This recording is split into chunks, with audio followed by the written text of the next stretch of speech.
Hello students, welcome to my channel Shreya classes. आप सभी को मेरे यूट्यूब चैनल श्रेया क्लासेस में बहुत बहुत स्वागत है।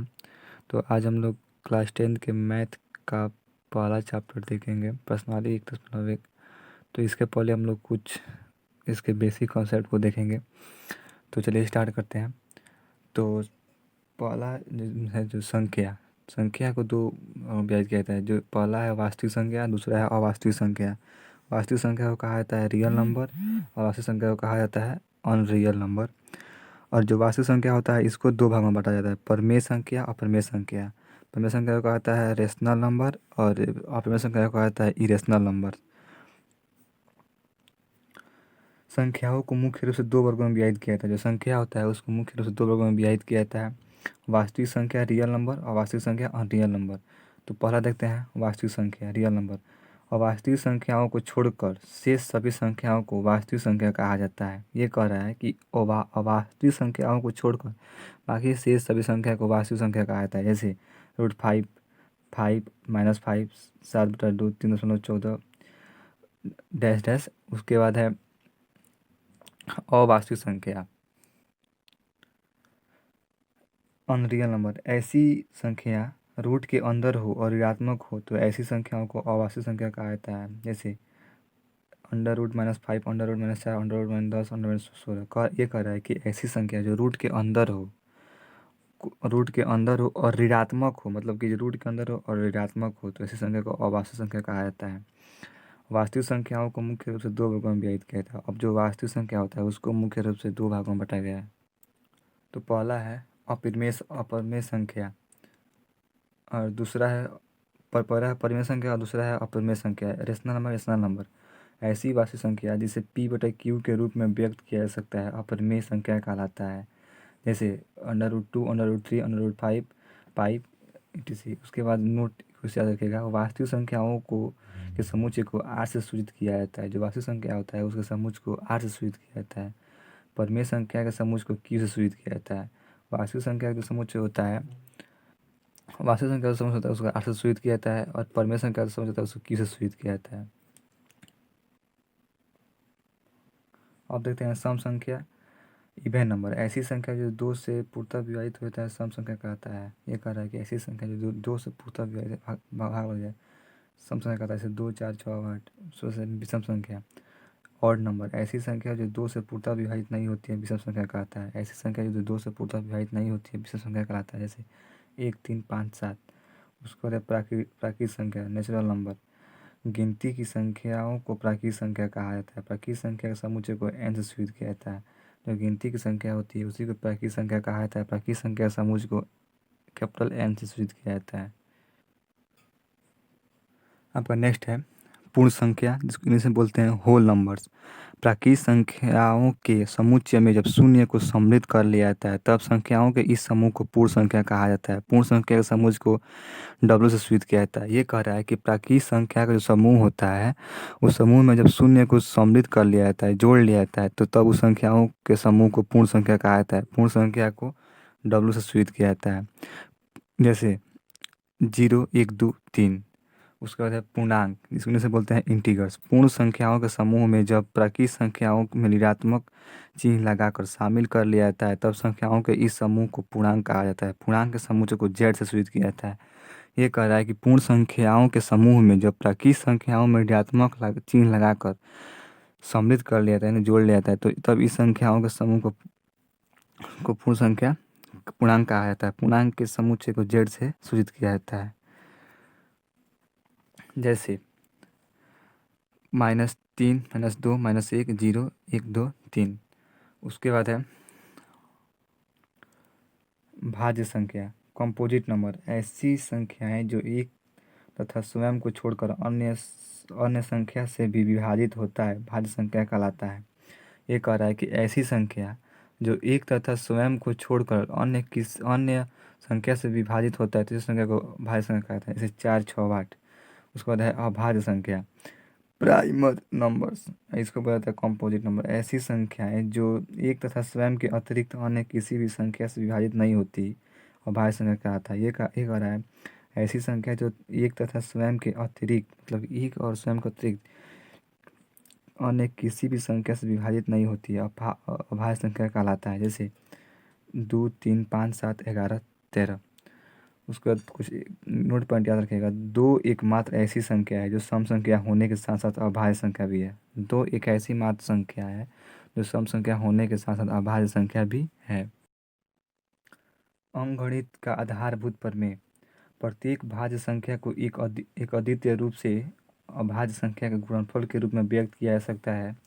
जैसे 20 तो 2 × 2 × 5, 2 दूनी 4, 4 × 5 20 और 60 2 × 2 × 3 × 5। यहाँ 20 भाज्य संख्या है लेकिन 2 तथा 5 अभाज्य संख्या है। इसी प्रकार 60 एक भाज्य संख्या है लेकिन 2, 3 तथा 5 अभाज्य संख्या है। अब आपका है जो प्रश्नावली 1.1 है उसमें से यूक्लिड विभाजन प्रमेय का एल्गोरिथम। जो आपका पहला जो क्वेश्चन होगा निम्नलिखित संख्याओं का एचसीएफ ज्ञात करने के लिए, तो उसमें से यही सूत्र का किया था। दो धनात्मक पूर्णांक ए और बी दिए रहने पर जैसी अद्वितीय पूर्ण संख्याएं क्यू तथा आर विद्यमान है कि तो हो जाएगा ए बराबर बी क्यू प्लस आर, जहाँ O greater than or B बी। तो नोट भाज्य बराबर भाजक गुणे भागफल प्लस शेष। तो आपका हो जाएगा भाज्य बराबर भाजक गुणे भागफल जोड़ शेष। तो आपका पहला है प्रश्नावली 1.1। तो जिसमें पहला क्वेश्चन कर रहा है निम्नलिखित संख्याओं का एचसीएफ ज्ञात करने के लिए यूक्लिड विभाजन एल्गोरिथम का प्रयोग कीजिए। जिसमें से एचसीएफ ज्ञात करना है जो यूक्लिड विभाजन एल्गोरिथम का प्रयोग करेगा। तो एचसीएफ का फुल फॉर्म होता है हाईएस्ट कॉमन फैक्टर। तो पहला क्वेश्चन चलिए देखते हैं। तो ये कर रहा है तो इसको बनेगा पहले तो यूक्लिड विभाजन एल्गोरिथम से।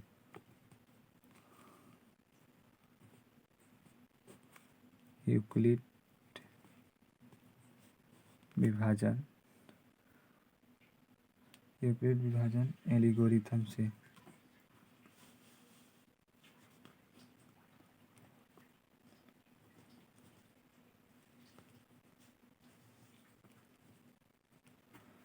से तो हो जाएगा ए बराबर बी क्यू प्लस आर, जहाँ की यहाँ ओ ग्रेटर देन है आर बी।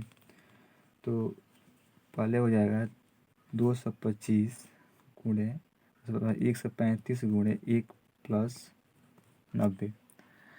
जब आप इसको एचसीएफ जैसे करते हैं भाग देकर उसे कीजिएगा तो ये हो जाएगा 135 गुणे 1 प्लस 90 इसमें हो जाएगा। और फिर 135 तो ये 90 और गुणे 1 और फिर ये जाएगा 45 में, तो 45 हो जाएगा। उसके बाद 90 है तो 45 गुणे 2 प्लस 0 हो जाएगा। तो ये अभी नहीं कटेगा तो आपका हो गया एचसीएफ आपका हो गया 135 और 225 का 45। तो आपका आंसर आ गया 45।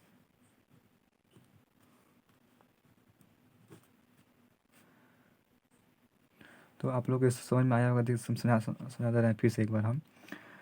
एक सौ इसमें दे दीजिएगा भाग, जब 135 से 225 में भाग दीजिएगा तो 135 एक मत में जाएगा तो ये शेष आपका बच जाएगा 90। फिर 135 90 में 135 90 से भाग दीजिएगा तो आपका 45 आ जाएगा। फिर 45 से 90 में भाग दीजिएगा तो 2 मत में कट जाएगा तो ये पूरा कट जाएगा तो ये आपका आंसर आ जाएगा 45। जो स्टूडेंट लेना चाहते हैं स्क्रीन तो ले लीजिए इसका स्क्रीनशॉट। अब नेक्स्ट देखते हैं दूसरा नंबर। नेक्स्ट दूसरा है 196 और 3280 इसमें भाग देना है आपको। तो ये इसमें भी वही होगा यूक्लिड विभाजन एल्गोरिथम से। यूक्लिड विभाजन एल्गोरिथम से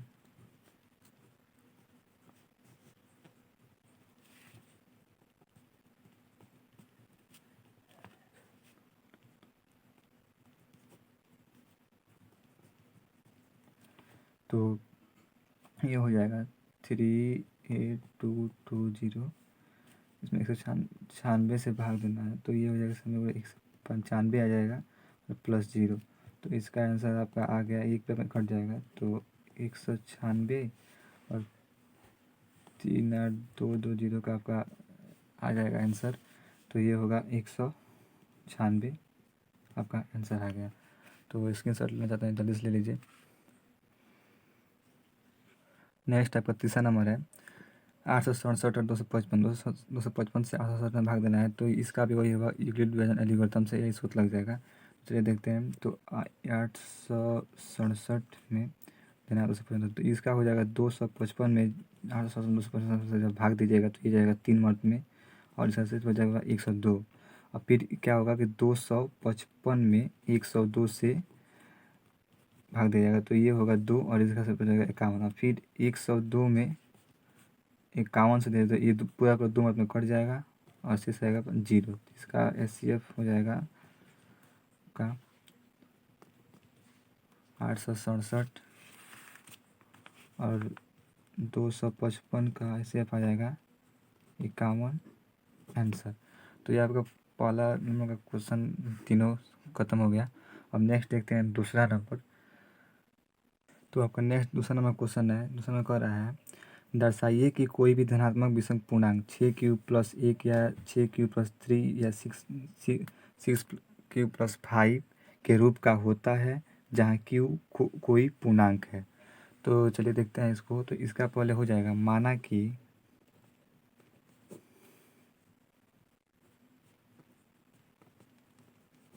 संख्या x है, इसमें संख्या को हम x मान लेंगे। माना कि संख्या x है तथा b बराबर 6 तथा b बराबर 6। अब हो जाएगा ओ बड़ा आर बी से, तो इसका हो जाएगा r बराबर 0 1 2 3 4 5। अब होगा, देखिए जो r बराबर हो गया 0 1 2 3 4 5। अब देखिए जब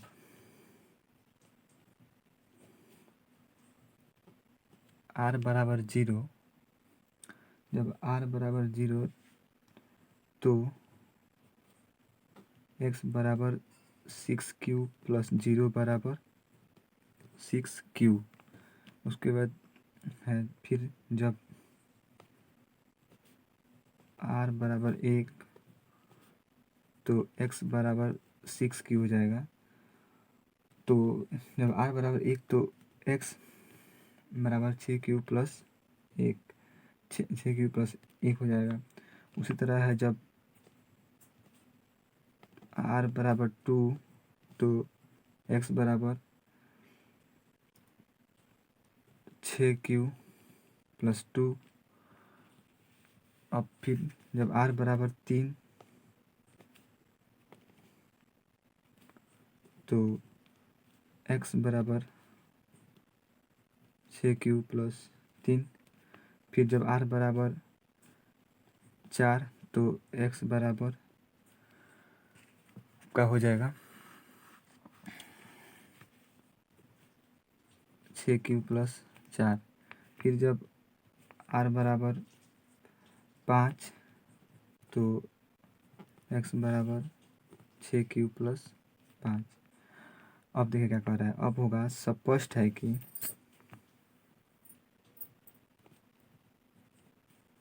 स्पष्ट है कि 6 क्यू और 6 क्यू प्लस 2 तथा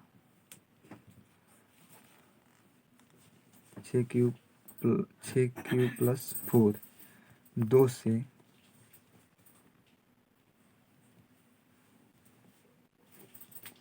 पूर्णतः विभाजित है। 2 से पूर्णतः विभाजित है। ये सम संख्याएं होंगी। जो 2 से पूर्णतः भी है तो सम संख्याएं होगी, तो ये सम संख्याएं, तो ये सम संख्याएं होंगी। फिर है आपका करार, अतः यह सिद्ध होता है कि अतः यह सिद्ध होता है कि तो यह सिद्ध होता है कि कोई भी धनात्मक पूर्णांक कोई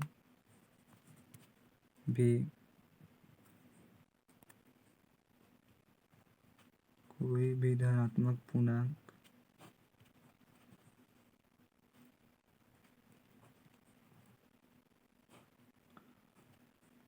6q+1 6q+3 या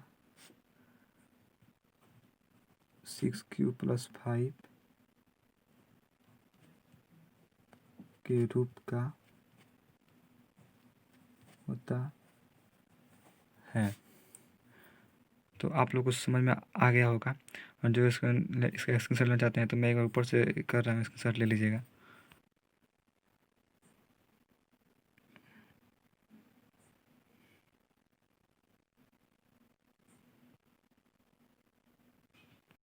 आपका तीसरा क्वेश्चन है। तीसरा क्वेश्चन कह रहा है किसी पीरियड में 6 से 16 सदस्यों वाली एक सेना आर्मी के टुकड़ों को 32 सदस्यों वाले एक आर्मी बैंड के पीछे मार्च करना है। दोनों समूहों को समान संख्या वाले स्तंभों में मार्च करना है। उन स्तंभों की अधिकतम संख्या क्या है जिसमें वो मार्च कर सकते हैं। ये कह रहा है कि किसी पीरियड में, जो पीरियड होता है आर्मी का, उसमें 6 से 16 सदस्यों वाली एक आर्मी की सेना के टुकड़ों को 32 सदस्यों में वाले आर्मी बैंड के पीछे मार्च करना है। दोनों समूहों को समान संख्या वाले स्तंभ में मार्च करना है। जो दोनों समूह है उसको समान स्तंभों में, स्तंभ होता है उसमें मार्च करना है। उन स्तंभों को अधिकतम संख्या क्या है जिसमें वो मार्च कर सकते हैं। तो इसका भी आपको एसीएफ ही निकलेगा। तो चलिए निकाल कर देखते हैं। तो पहला होगा स्तंभों की अधिकतम संख्या हो जाएगा HCF 6 से 16 और 32। ये भी होगा यूक्लिड विभाजन प्रमेय द्वारा, यूक्लिड विभाजन एल्गोरिथम द्वारा, एल्गोरिथम से बराबर PQ+R, जहाँ तो देखिए 6 से 16 है तो इसमें 32 से भाग दीजिएगा तो 32 अनस्मृत में जाएगा और शेष बच जाएगा 8। फिर 32 में 8 से भाग दीजिएगा तो इस 4 से जाएगा, इसका शेष बचेगा 0। तो इसका आंसर आ जाएगा 6 से 16 और कैसे बचेगा वो 8। तो इसका आंसर आ जाएगा 8। तो जिसमें वो मार्च कर सकते तो 8 स्तंभों में वो मार्च कर सकती है। तो इसका आंसर होगा 8। आप लोग समझ में आ गया होगा। अब नेक्स्ट क्वेश्चन देखते हैं। 4 नंबर क्वेश्चन कह रहा है यूक्लिड विभाजन परिमेय का प्रयोग करके दर्शाइए कि किसी धनात्मक पूर्णांक का वर्ग किसी पूर्णांक m के लिए 3m या 3m+1 के रूप का होता है। तो चलिए इसको सॉल्व करते हैं। तो इसमें होगा माना कि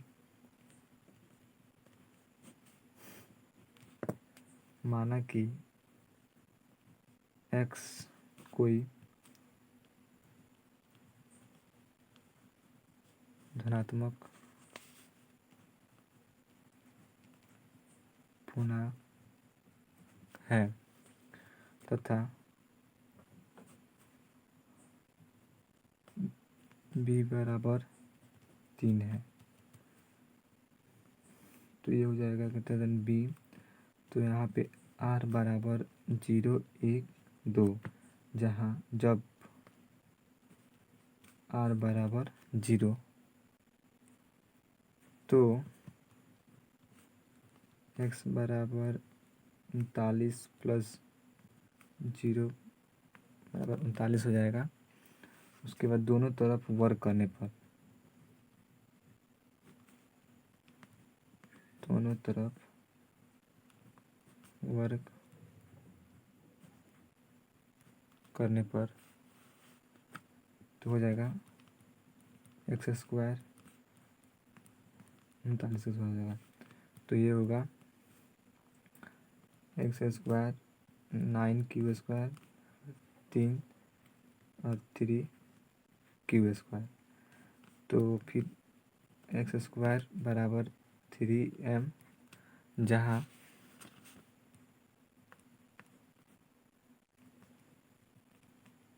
m बराबर 3a² हो जाएगा। जब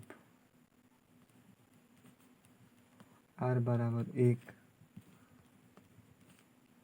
तो x बराबर 3q प्लस 1। तो अब दोनों तरफ फिर से दोनों तरफ वर्क करने पर दोनों तरफ वर्क करने पर x² 40 प्लस 1 हो जाएगा।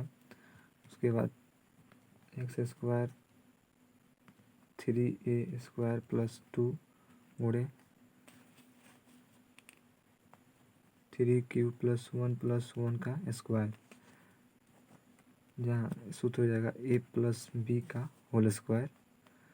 तो a² plus 2ab plus b²। अब उसके बाद होगा x² 9a² plus 6q plus 1। x² बराबर 3 तो 3q² प्लस 2q प्लस 1 हो जाएगा। नेक्स्ट है उसके बाद होगा x² 3m प्लस 1, जहाँ का होगा जहाँ m बराबर 3q² प्लस 2q। उसके बाद जब r बराबर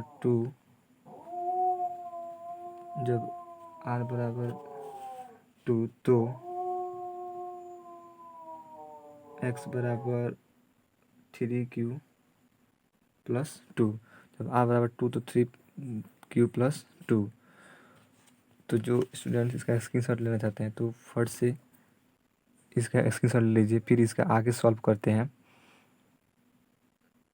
ले लीजिए स्क्रीनशॉट। तो चलिए फिर इसके आगे देखते हैं हम लोग। फिर होगा उसको पुनः दोनों तरफ वर्क करने पर। अब दोनों तरफ वर्क होगा, पुनः दोनों तरफ वर्क करने पर तो हो जाएगा x² 3q प्लस 2 का स्क्वायर। तो होगा x² बराबर 3q का स्क्वायर प्लस 2 गुणे 3q 2 प्लस 2 का स्क्वायर हो जाएगा। उसके बाद होगा x² 9q² plus 12q plus 4, फिर x² बराबर 3q² प्लस 4q प्लस 1 बराबर यहाँ पे प्लस 1 हो जाएगा। अब हुआ x² बराबर 3m प्लस 1 हो जाएगा, जहाँ अब इसके बाद जहाँ m बराबर 3q² प्लस 49 प्लस 1, इसलिए यह आपका हो गया। इसलिए यह सिद्ध होता है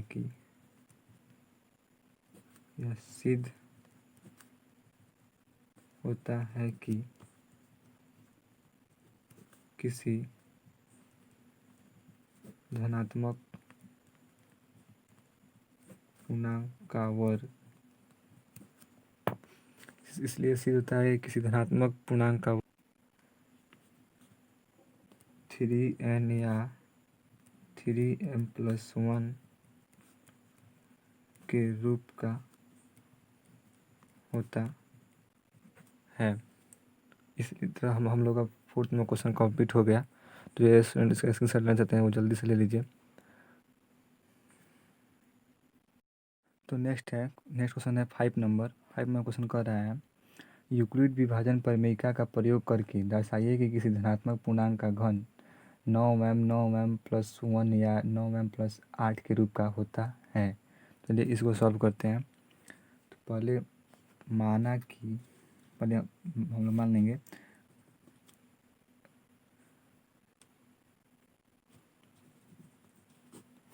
माना कि x कोई धनात्मक पूर्णांक है, x कोई धनात्मक पूर्णांक है तथा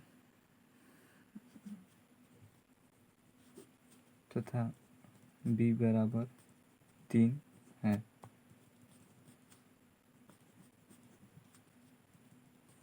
r बराबर 0 1 2 जब r बराबर 0 तो x बराबर 3q प्लस o बराबर 3q। अब दोनों तरफ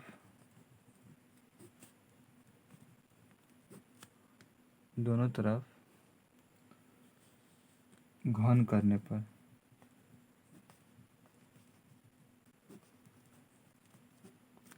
तो हो जाएगा x क्यू 3 तो होगा x, तो इसका हो जाएगा 279 बराबर 9 का हो जाएगा 3q हो गया।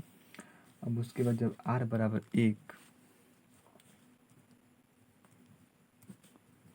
जब r बराबर 1 तो x बराबर 3q प्लस 1। अब दोनों तरफ घन करने, फिर दोनों तरफ घन करने पर दोनों तरफ घन करने पर x क्यू तो 3q प्लस 1 क्यू तो हो जाएगा, ये होगा देखिएगा x क्यू 3q प्लस 1 का क्यू प्लस 3 गुणे 3q स्क्वायर गुणे 1 plus 3q 1 plus 1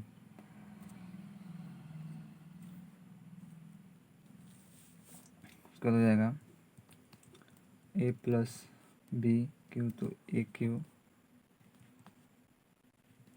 3a square b plus 3ab q तो x q 27q square 9q, फिर होगा एक्स क्यू 9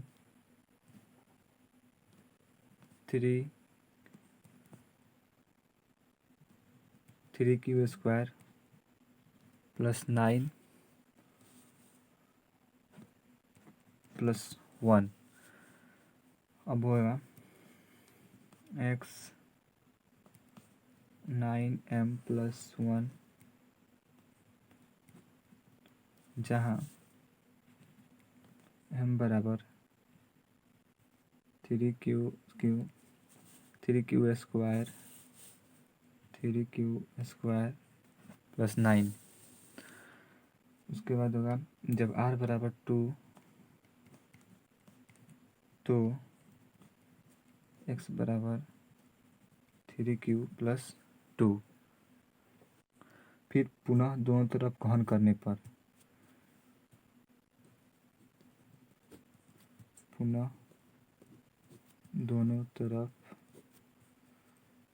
करने पर तो हो जाएगा x Q 3q plus 2q x Q 3q Q plus 2 plus 3 गुणे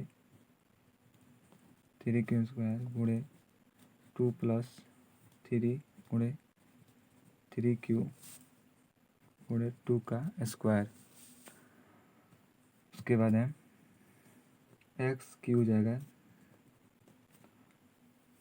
279 क्यू हो जाएगा, फिर 8 8 54 क्यू स्क्वायर 36 क्यू, फिर 9 3 Q 6 Q square plus 4 plus 8। उसके बाद एक्स क्यू 9m प्लस 8, जहाँ m बराबर 3 Q plus 6 Q square plus 4 Q, इसलिए यह सिद्ध होता है कि किसी भी धनात्मक 9m प्लस 8 के रूप का होता है। तो फिर तो ये आपका 5 नंबर का क्वेश्चन कंप्लीट हो गया। तो जो स्क्रीनशॉट लेना चाहते हैं स्क्रीनशॉट ले लीजिए। 5 नंबर क्वेश्चन पर पूरा कंप्लीट हो गया। तो स्क्रीनशॉट जो सुनना चाहते हैं जल्दी ले लीजिए, इधर का भी ले लीजिए, स्क्रीनशॉट ले लीजिए इसका भी। तो हम लोग का प्रश्नावली 1.2 का पूरा क्वेश्चन कंप्लीट हो गया। अब नेक्स्ट वीडियो में 1.2 का क्वेश्चन देखेंगे। और वीडियो अच्छी लगे तो लाइक ज़रूर कीजिएगा और वीडियो को शेयर कीजिएगा और चैनल को सब्सक्राइब कर दीजिएगा और बेल आइकन को दबा के ऑल नोटिफिकेशन पर क्लिक करिएगा कि जो भी वीडियो अपलोड हो उसका नोटिफिकेशन आपके पास सबसे पहुँच जाए। और हमारे यूट्यूब चैनल पर सभी विषय को बिल्कुल बेसिक से पढ़ाया जाता है और हर सब्जेक्ट को पढ़ाया जाता है और क्लास 9 से 12 तक सभी विषय को पढ़ाया जाता है। और जिस स्टूडेंट्स को नोट्स भी चाहिए तो नोट्स भी मिल जाएगा। नेक्स्ट में बस दिए गए नंबर पर कॉल करके नोट्स ले सकते हैं। फ़ोन करके बता सकते हैं कैसे नोट्स मिलेगा। और वीडियो अच्छी लगे तो लाइक ज़रूर कीजिएगा और चैनल सब्सक्राइब कर लीजिए, क्योंकि ऐसे ही वीडियो आपको डेली मिलेगी। और अगर वीडियो अच्छी लगे तो लाइक ज़रूर कीजिएगा। चलिए मिलते हैं नेक्स्ट वीडियो में, तब तक के लिए धन्यवाद।